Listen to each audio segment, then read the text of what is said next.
El será o que dé nome á 35ª edición da Copa Deputación de Fútbol. Está aquí con nosa familia, o abuelo, a mai e a abuela.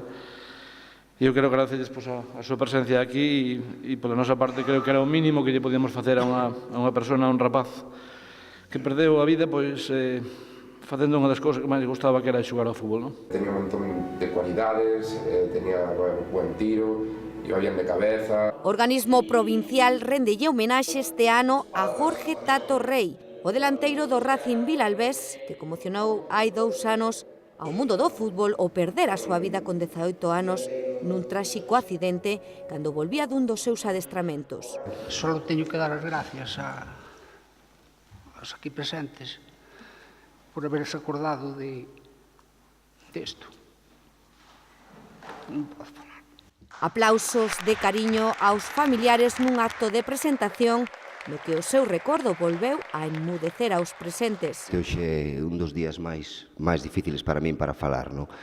Entonces, simplemente quería agradecerlle á Deputación de Lugo que se lembrara de Jorge, decirlle á familia que Jorge, ele sábeno, sigue sendo un de nosotros. Penso que con eso que está todo dito. Nada máis e moitas gracias.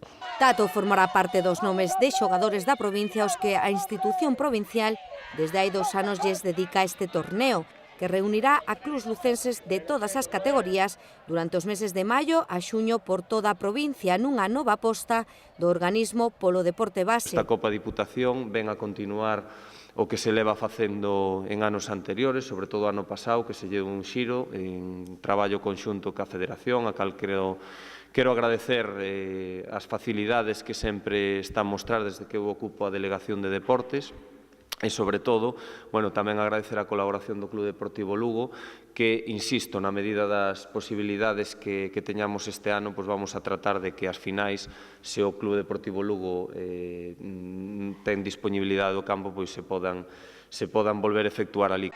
Pero a presentación da Copa estivo marcada tamén polo anuncio de novos proxectos para este deporte. Gustaríame neste punto, co permiso de Pablo, anunciarvos algo que tamén me congratula moito, que en breve faremos unha presentación da Copa Diputación, a primeira Copa Diputación de Fútbol Sala, co cual, para a provincia de Lugo, é algo extraordinario. E, de alguna forma, podemos decir que pechamos o círculo. Eventos deportivos para a provincia que moven un importante número de persoas entre xogadores, corpo técnico, afeccionados e familiares.